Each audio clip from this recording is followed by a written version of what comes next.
Hello friends, welcome to my YouTube channel Hatim Ali's Life. বন্ধুসকল গোবৰ আৰু এক গাড়ী লৈ আহিলোঁ। মই পটলৰ খেতিত এতিয়া দি দিম। বৰ্তমান বৰষুণ যথেষ্ট পৰিমাণে পৰি আছে। গোবৰখিনি আপোনালোকে যদি দিয়ে পটলৰ খেতি তেনেহ'লে লোকেল যিবিলাক গোবৰ আছে সেইবিলাক গোবৰ আপোনালোকৰ পটলৰ খেতিত দিবৰ কাৰণে প্ৰস্তুতি ল'ব। এয়া চাওক হাইব্ৰিড জাতৰ পটলৰ গছ। মই মোৰ নিজৰে খেতিৰ পটলৰ গছবিলাক আজি দেখুৱাই আছোঁ। তো লেবাৰ মাতি দিয়া হৈছে, অলৰেডি খেতিত নিকানি কাম কৰিছে। তো এই চাওক গছৰ চেহেৰা কি ধুনীয়াকৈ হৈছে। এনেকুৱা ধৰণৰ হাইব্ৰিড পটল আপোনালোকেও কৰক। বিশেষকৈ এটা কথা আপোনালোকক ক'বলৈ গৈ আছোঁ আজিৰ এইটো ভিডিঅ'ৰ মাজেদি। তো বৰষুণ হৈ কিনে আকৌ ধৰক খৰাং বতৰ আহিল। এইটো সময়ত আপোনালোকে কি কৰিব লাগিব? পটলৰ খেতিত হাইব্ৰিড জাতৰ পটলৰ খেতিত আপোনালোকে কি কৰিব? যাতে ফলনবিলাক হালধীয়া নহয়, গছৰ হৰমন ভাল হয়, যথেষ্ট পৰিমাণে গছত ফলন লাগে, শিপা যাতে ভালদৰে আমি গছক সুস্থ ৰাখিব পাৰোঁ, শিপাখিনি যাতে ঠিক থাকে, তাৰ কাৰণে উন্নত ধৰণৰ দানাবিলাক আমি খেতিত দিব লাগিব। এতিয়া এনেকুৱা ধৰণৰ উন্নত ধৰণৰ দানাবিলাক যেতিয়া আমি খেতিত দিম তেতিয়া আপোনালোকে নিশ্চয় জানিব পাৰিব যে আপোনালোকৰ পটলৰ খেতিত প্ৰচুৰ পৰিমাণে আপোনালোকৰ ফলন আহি যাব। তো আজিৰ এইটো ভিডিঅ'ত মই আপোনালোকক এটা কথাই ক'বলৈ গৈ আছোঁ যে আপোনালোকে খেতি যদি কৰে পটলৰ তেনেহ'লে হাইব্ৰিড জাতৰ পটলৰ খেতি আপোনালোকে কৰিব। আৰু যিসকল দাদা বাইদেউক মই পটলৰ শিপাখিনি দি পঠিয়াইছিলোঁ তো আপোনালোকে নিশ্চয় খেতি কৰিছে। তো খেতি আশা কৰোঁ মই যেনেকুৱা ধৰণৰ খেতি কৰিছোঁ মোৰ খেতিটোত গছখিনি যেনেকুৱা হৈ আছে আশা কৰোঁ আপোনালোকৰ খেতিত গছবিলাক আৰু বেছি ভাল হৈছে। আৰু আপোনালোকৰ খেতিত কি ধৰণৰ দানা আপোনালোকে খেতিত সিঁচিব লাগিব আৰু দানাৰ লগত কি কি ৰাসায়নিক সাৰ, কেঁচু সাৰ, জৈৱিক সাৰ খেতিত দিব লাগে মই আজিৰ এইটো ভিডিঅ'ৰ মাজেদি কৈ দিম। তো দানা ঔষধবিলাক যদি আপোনালোকৰ লগা হৈছে, আপোনালোকৰ পটলৰ খেতিত আপোনালোকে দানাবিলাক দিবৰ কাৰণে প্ৰস্তুতি যদি লৈছে, তথাপিকৈ মই আপোনালোকক এটা কথাই কৈছোঁ, আপোনালোকে মোক যোগাযোগ কৰক। এনেকুৱা ধৰণৰ ভিডিঅ' চাই আপোনালোকৰো নিশ্চয় আশা বা ইচ্ছুক এনেকুৱা ধৰণৰ খেতি কৰিবৰ কাৰণে। এয়া চাওক কিমান ধুনীয়াকৈ গছৰ গুৰিত ঘাঁহবিলাক উঠাই দিয়া আছে, কিমান ধুনীয়াকৈ চাফা কৰি আছে। তো পটল বৰষুণ হৈ যোৱাৰ পিছত চাওক মাটিবিলাক একদম পূৰা ডাঠ হৈ যায়। এইটো সময়ত আমি কি কৰিব লাগিব? এনেকুৱা ধৰণৰ নিকানি কাম কৰি গছৰ গুৰিবিলাক চাফা কৰি দিব লাগিব। তো আপুনি যে খেতি নিকানি কাম কৰি আছে আপোনাৰ কেনে লাগিছে? আপোনাৰ ভালে লাগি আছে, ভালে লাগি আছে। খেতি ভাল হৈছে, খেতি ভাল হৈছে না? মোৰ নিজৰে খেতি, আপোনালোকক যে মাতিলোঁ মোৰ খেতি চাই আপোনালোকৰ ভাল লাগিছে নিশ্চয়? ভাল লাগিছে। মইতো আপোনালোকৰ বাদে বেলেগক কাম কৰিব নেদেওঁ, আমিয়ে কৰি থাকোঁ কাম। হয় হয়। তো মোৰ খেতিত কাম কৰি ভাল লাগে নাই? ভাল লাগে, কিন্তু গৰমটো অকণমান বেছি দিছে। গৰমটো বেছি আছে। এতিয়া কাম কৰিবলৈ অলপ অসুবিধা হৈ আছে। তো এই চাওক বন্ধুসকল, এখেতে ধুনীয়াকৈ খেতিবিলাক চাফা কৰি আছে আৰু গছৰ গুৰিবিলাক চাফা কৰি দিয়া আছে। গছৰ শিপাবিলাকৰ কাৰণে আপোনালোকে ৰটেক্স দানাটো আপোনালোকে পৰাপক্ষত দি দিব। ব্লেক পাৰ্ল, ব্লেকবেৰী, দাহাত, চেমডিছ এনেকুৱা ধৰণৰ ঔষধ আপোনালোকে খেতিত স্প্ৰে কৰিব।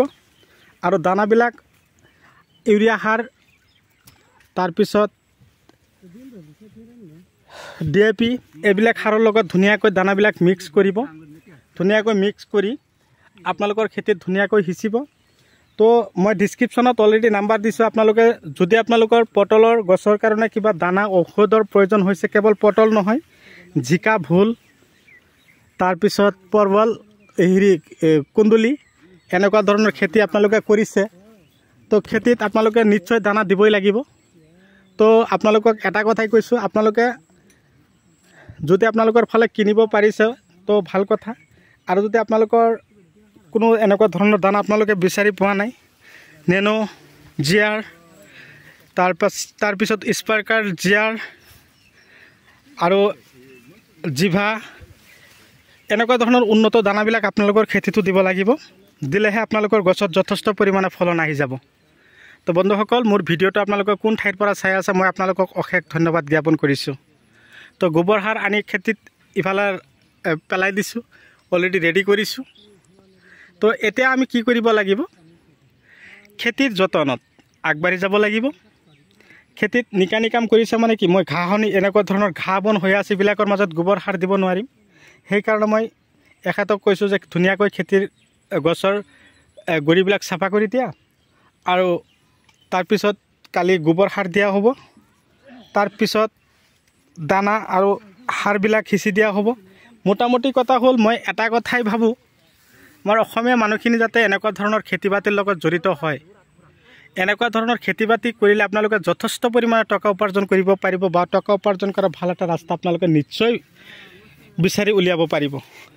বিশেষকৈ শিক্ষিত নিবনুৱা হৈ আমি যাতে এনেকুৱা ধৰণৰ খেতিৰ লগত জড়িত হৈ থাকিব পাৰোঁ। কমেও 3 বিঘা মাটি যাতে খেতি কৰিব পাৰোঁ, তাৰে আশা ৰাখিলোঁ। তো বন্ধুসকল, মোৰ ভিডিঅ'টো চাই যদি ভাল লাগিছে এটা লাইক দি দিব মূল্যৱান আঙুলিতে, আৰু মোৰ ভিডিঅ'টো যিমান পাৰে শ্বেয়াৰ কৰি দিয়ক, যাতে এনেকুৱা ধৰণৰ উন্নত ৰাসায়নিক, জৈৱিক আৰু বৈজ্ঞানিক পদ্ধতিৰে কৰা পটলৰ খেতিৰ ভিডিঅ' কেৱল সেইটো খেতি নহয়, অন্য খেতিৰ ভিডিঅ' আপোনালোকে পাই থাকে। এনেকুৱা ধৰণৰ ভিডিঅ' পোৱাৰ লগে লগে মোৰ ভিডিঅ'বিলাক আপোনালোকে যিমান পাৰে বা ভিডিঅ'টো শ্বেয়াৰ কৰি দিব। আপোনালোকৰ লগতে আপোনালোকৰ বন্ধু বান্ধৱীও এনেকুৱা ধৰণৰ খেতিৰ ভিডিঅ' চাব, আৰু যাতে এনেকুৱা ধৰণৰ খেতি বাতি কৰিবৰ কাৰণে ইচ্ছুক, আগ্ৰহী হয়, তাৰে আশা ৰাখিলোঁ। তো কথা হ'ল, মাজে মাজে ডুং দি দিব, পানী যাতে জমা নহয়। আৰু এইটো খেতিৰ বাবে, হাইব্ৰিড জাতৰ পটলৰ খেতিৰ বাবে আটাইতকৈ তাৰমানে বেছি যিটো সাৰ লাগে সেইটোৱে হ'ল গোবৰ সাৰ। গোবৰ সাৰ যদি পটলৰ খেতিত আপোনালোকৰ কমি যায়, তেনেহ'লে কিন্তু আপোনালোকৰ খেতিত পটলৰ যিটো প্ৰডাকশ্যন একেবাৰে কমি যাব।